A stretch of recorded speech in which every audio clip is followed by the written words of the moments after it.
Le magazine du modélisme, on est vendredi, c'est parti.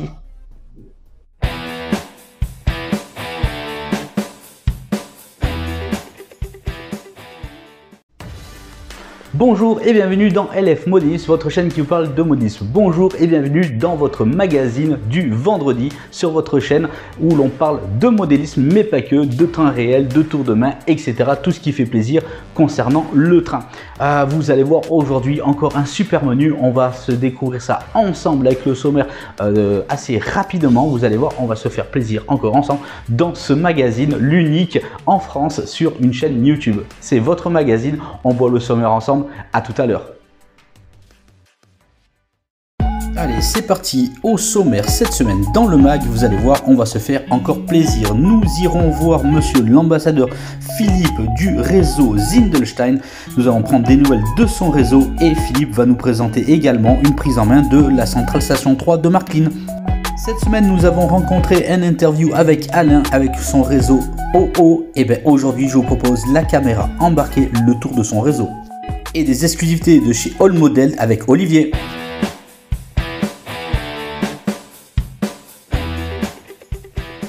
Salut Loïc, salut à toute la communauté de LF Modélisme. Là vous me voyez, je suis en tenue de travail de l'aéronavale princière de la principauté de Zindelstein.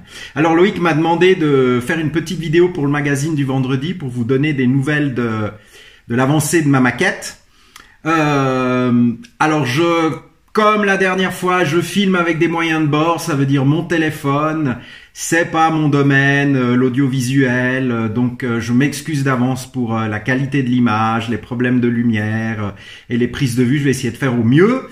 Je vais aussi essayer d'être plus court que l'interview que m'avait fait l'année passée Loïc, et je vais vous montrer les nouveautés principales, parce que vous pensez bien qu'en plus d'une année, il y a tout plein de choses qui changent sur une maquette, tout plein de petits détails. On pourra pas faire le tour de tout ça, mais on va regarder les grandes lignes ensemble. On va essayer de faire je vais essayer de simuler un vol de drone avec le téléphone. On va voir ce que ça vaut. Et puis que vous puissiez découvrir un peu ce que j'ai avancé sur la maquette. Et puis je vous toucherai un mot sur l'évolution numérique du réseau. Voilà. Alors c'est parti, et puis beaucoup de plaisir à tout le monde. Alors pas de fond sonore, j'espère que Loïc nous arrangera tout ça. Et on va faire un petit survol de la maquette. Voilà, j'espère que la qualité et le travelling sera agréable. On va se la faire, drone, hein, c'est assez à la mode. Alors on part de la place du Parlement. Là, il n'y a pas eu d'énormes changements. La station du S-Bahn au niveau du Parlement, pas de changement non plus particulier. Ici, le fameux quartier de la Colline des Dragons. Il y a eu un petit développement au niveau de la création d'un monument. Voilà. Fabriquer ça avec, désolé, le bras trop long, un peu tendu, qui tremble, voilà. Donc réalisation en carton, petits soldats en plastique pour le monument aux morts qui ont résisté à l'invasion allemande pour protéger la petite principauté de Zindelstein. Sinon ici, bien sûr, sur le marché, des petits détails ont été évidemment rajoutés. Je vous les énumère pas. Survol du drone. Voilà. Parking souterrain. On remonte au-dessus de la maquette. La gare de Botanic Garden. Autre station de S-Bahn, hein. Je n'ai pas représenté la gare principale de la principauté puisque je n'ai pas les surfaces qui permettent ça. Donc, une autre station de S-Bahn. Voilà. Ici, la même chose. Des petits ajouts comme des personnages. Voilà. La dernière chose, j'ai opté pour des bus impériales, des bus berlinois. Alors évidemment, les sérigraphies correspondent à la ville de Berlin, mais c'est pas grave, je les trouve jolies. J'en ai acheté 4 différents pour agrémenter la maquette et décider que les transports publics de ma principauté auraient des bus à impériales. Je trouve ça charmant. La gare avec une rame de S-Bahn. La colline Sainte-Anne-Lise avec le petit kiosque à thé. De nouveau un parking souterrain. Voilà. La poste. Le supermarché ouvert 7 jours sur 7. Voilà, on continue ce travelling. Voilà, plus version drone là. Ça, on passe par derrière.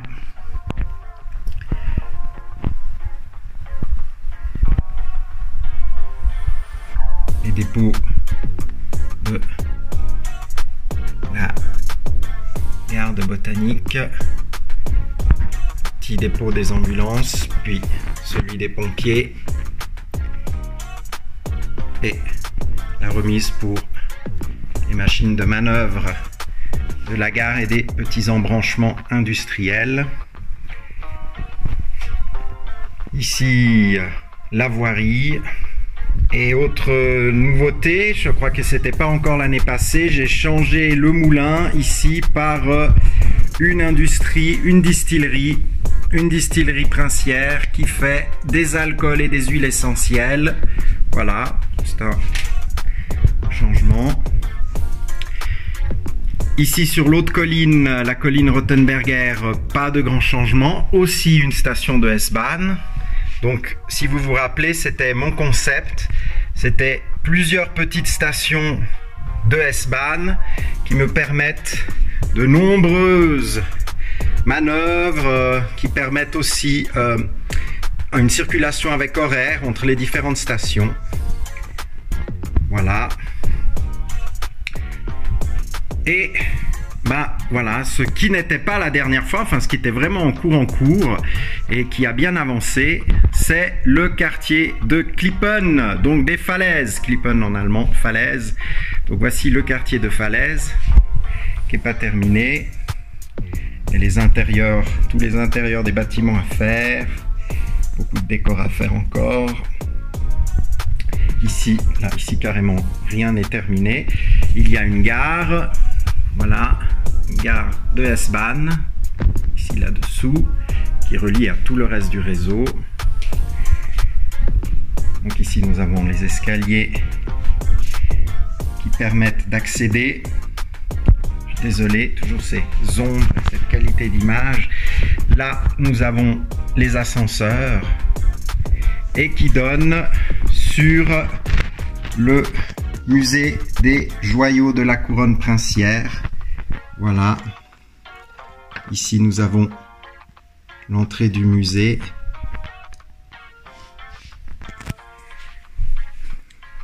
Il y a déjà quelques personnages. Je tiens à préciser que j'achète les personnages vierges chez Preiser et c'est moi qui les peins tous. Donc il y a des heures et des heures de travail et de peinture. Voilà, là on voit que c'est pas terminé. Donc là c'est les falaises, les fameuses falaises qui donnent sur la mer Baltique. Alors toujours à cause de la place, c'est pas... On ne peut pas faire des effets très réalistes. On a un tout petit bout d'eau censé imager que c'est la mer Baltique qui vient ici contre cette falaise. Voilà, avec une petite plage, une buvette. On va essayer de descendre le drone là sans se percuter à la roche, difficile. Faudrait pas perdre le drone dans la mer. Voilà la petite buvette. Ça tremble un peu, il y a du vent. Je remonte. Voilà. Les quartiers de la falaise. Pas terminé. Ici est prévue construction de bâtiments encore en angle. Le haut, toujours ces fameux bus impériales. Voilà, hop, là le drone a bougé, on s'est pris un oiseau, on l'a juste vu. Le drapeau de la principauté, alors il n'est pas à l'échelle par rapport à la maquette, j'en conviens. La vue sur le musée. Voilà, et en fait ici c'est l'ascenseur qui donne l'accès au débarcadère. Et puis voilà, vous arrivez en bas au bord de la mer et ici vous avez le début du débarcadère qui évidemment s'avance en digue sur la mer que nous ne voyons pas. Voilà, c'est dehors. Donc on arrive ici en bateau, on prend l'ascenseur, on descend dans la rue. Si on veut, on va visiter le musée ou dans les restaurants ou les bars. Et sinon, on rentre ici, on prend l'ascenseur et on prend le S-Bahn pour pouvoir accéder aux différents autres quartiers de la ville. Voilà.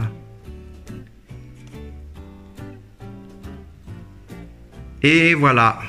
Alors, je termine ce petit voyage sur les nouveautés.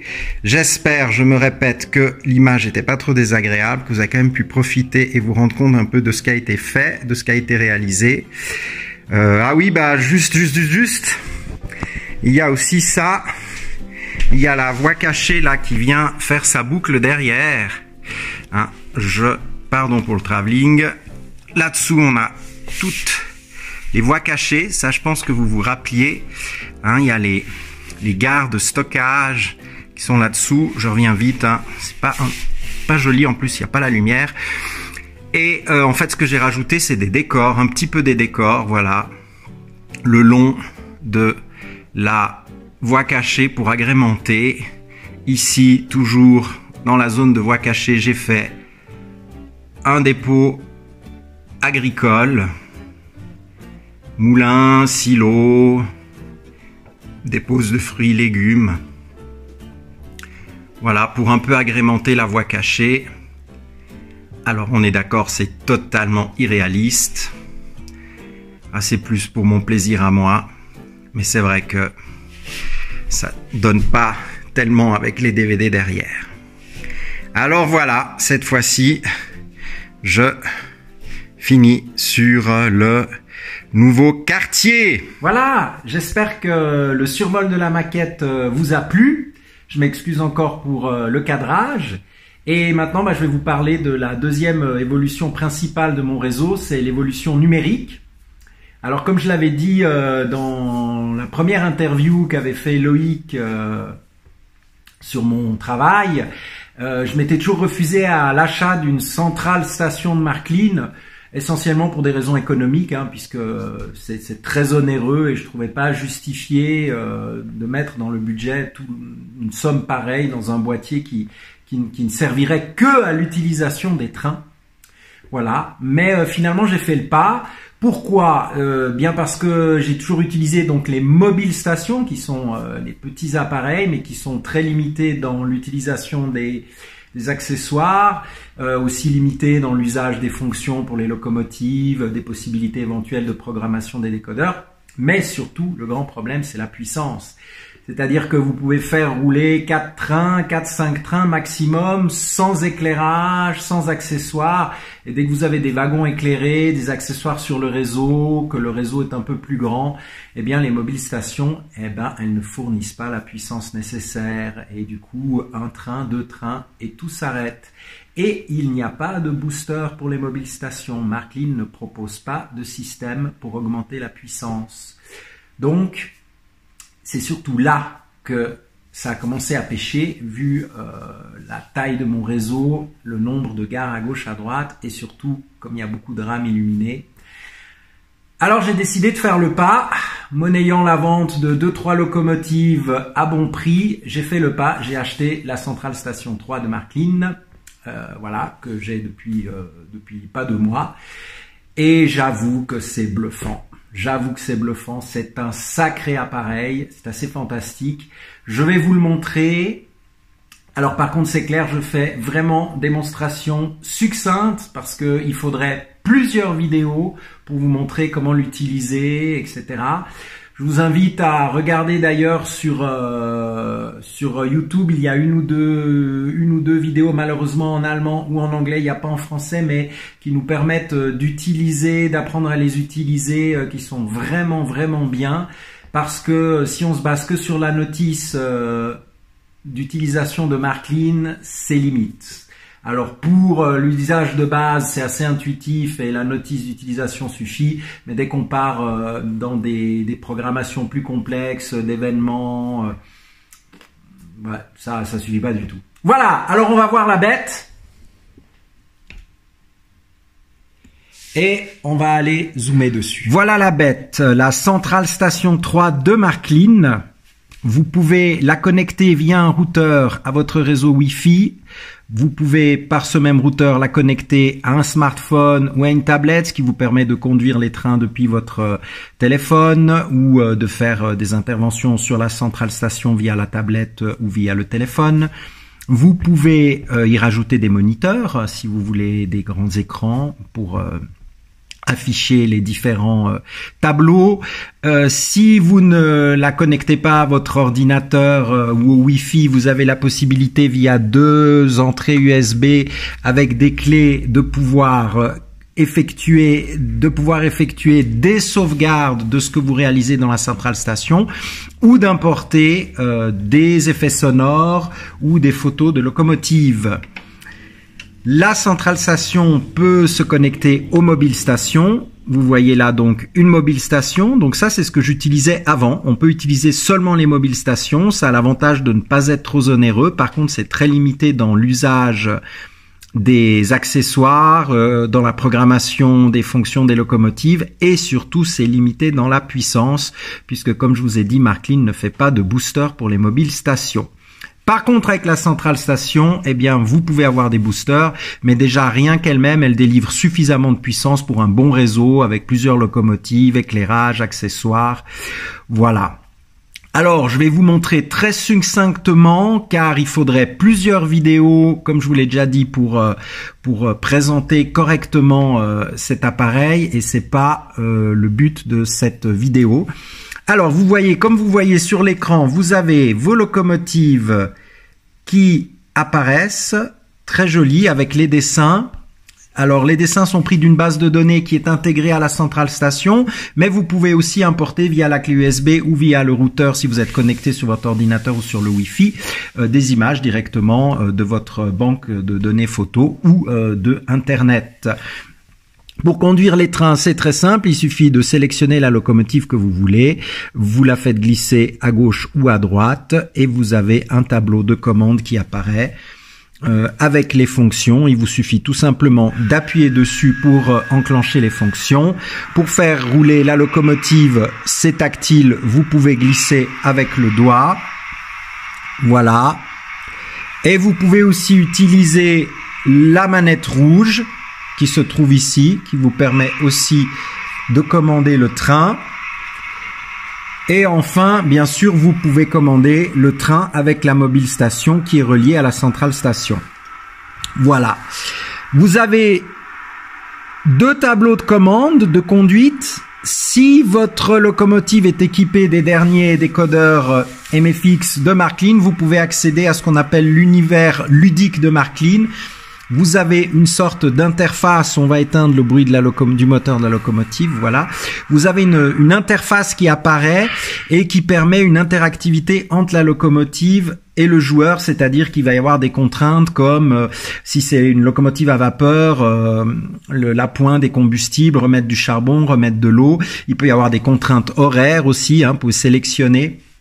Et du coup, ça va créer une interaction entre la locomotive et son pilotage. Voilà, moi je n'utilise pas ça parce qu'en fait, je me suis rendu compte que ma concentration est du coup focalisée sur l'écran. Et moi, c'est plutôt voir évoluer mes trains qui m'intéressent que de jouer à ce jeu. Mais voilà, c'est une fonction qui existe, que propose Marklin et qui est vraiment sympathique. Voilà. Ensuite, pour la programmation des locomotives, il suffit tout simplement d'appuyer dessus et vous avez une interface qui apparaît dans laquelle vous pouvez tout paramétrer. bien sûr en fonction du décodeur disponible dans la machine, mais la vitesse maximale, les temps d'accélération, de freinage, le volume sonore. Vous pouvez aussi paramétrer les images des logos des fonctions.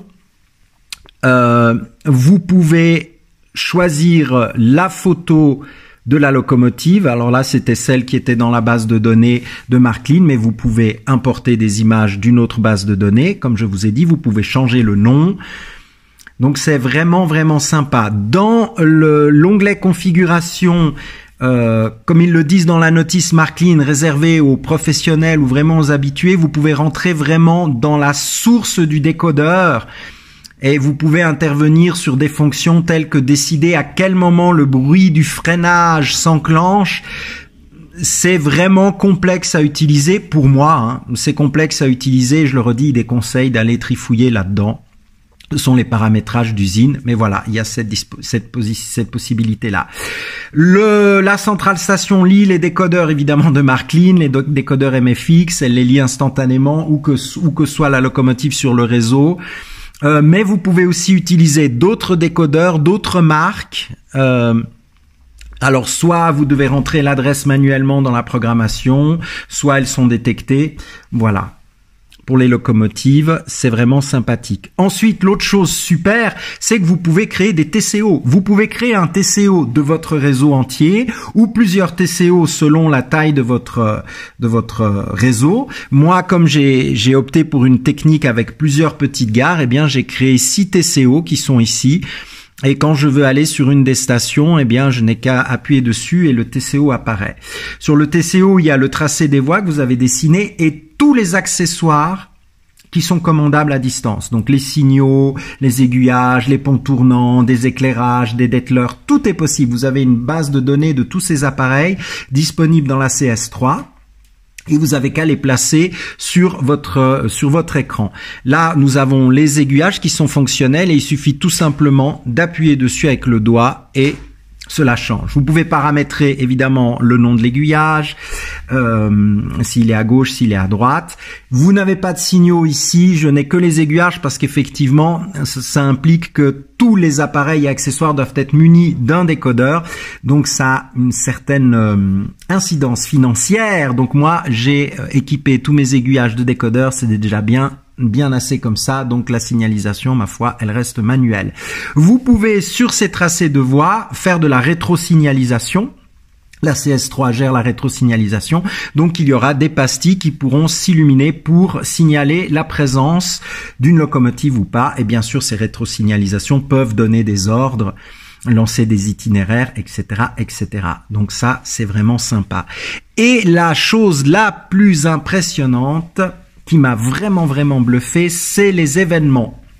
Donc vous pouvez, et c'est sans limite, créer des timelines complètes où vous pouvez programmer un itinéraire complet, c'est-à-dire avec des bruitages, avec le départ de la locomotive, avec le changement des aiguilles et des signaux sur tout le parcours. Plus vous avez d'accessoires, si vous avez des rétrosignalisations, c'est sans fin. Vous pouvez faire des ping-pong entre une locomotive qui part, une autre qui arrive, le signal qui s'enclenche avant de rentrer en gare. C'est vraiment bluffant. C'est incroyable. Vraiment, là, chapeau, ils ont fait une très belle chose. Je passe pas plus longtemps là-dessus parce que à vous montrer comment ça se fait, comment ça se programme, c'est vraiment très long. Mais sachez que vous pouvez faire ces événements, programmation d'événements. Donc rien à dire, c'est bluffant, c'est super. En plus, quand on a ça, on sait que les possibilités sont illimitées pour la suite. Vous voyez, moi j'ai pas la signalisation, je n'ai pas de rétrosignalisation. Donc si par la suite je veux mettre des rétrosignalisations pour savoir des positions de locomotives, si je veux rajouter de la signalisation, eh bien maintenant tout est possible. Le nombre de locomotives évidemment, d'accessoires est illimité. Donc c'est vraiment bien, on peut y associer d'autres CS3. Donc à partir du moment qu'on a ça, vraiment ça ouvre sur toutes les possibilités.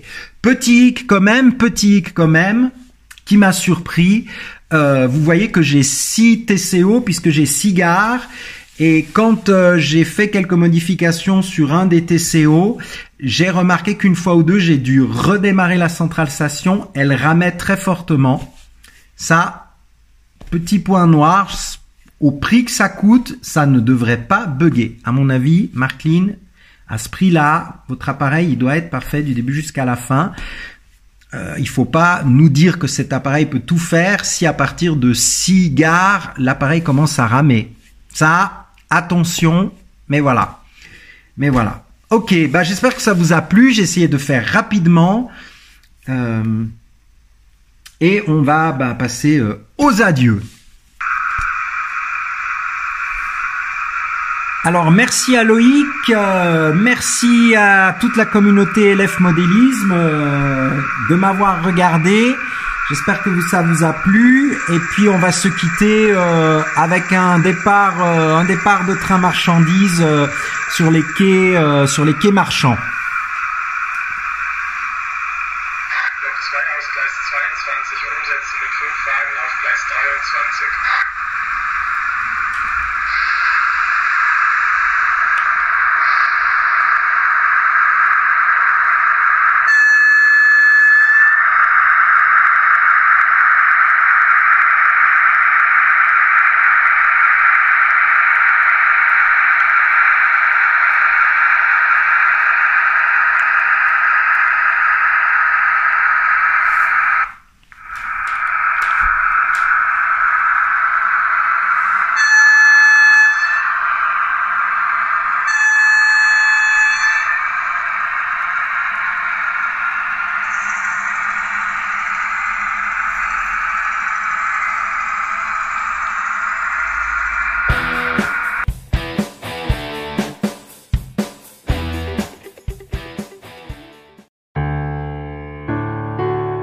Allez, c'est parti, petite visite du réseau OO de Alain en caméra embarquée. Bonne visite.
Bonjour à vous, Olivier de Old Model.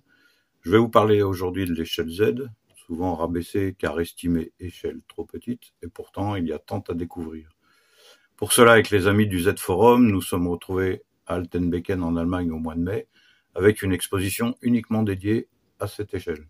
Vous retrouverez bientôt sur LF Modélisme un reportage sur cette exposition.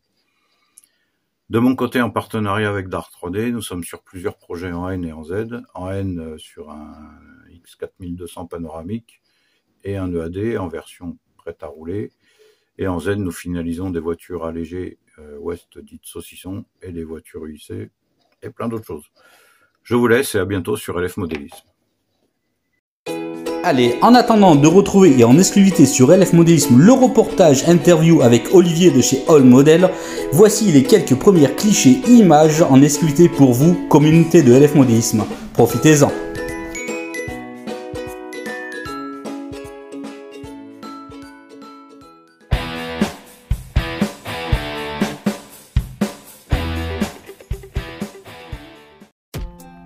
Voilà, votre magazine est à présent terminé. J'espère que vous avez apprécié. N'hésitez pas d'ailleurs dans la section commentaires de dire ce que vous en pensez. D'ailleurs, si vous également avez envie de présenter un tour de main, une astuce ou tout simplement un début de projet pour le futur à présenter dans un autre magazine, n'hésitez pas tout simplement à me commenter avec le email de contact sur la page de contact, tout simplement. Moi, je vous dis à la semaine prochaine pour un nouveau mag. Prenez soin de vous. Ciao, ciao.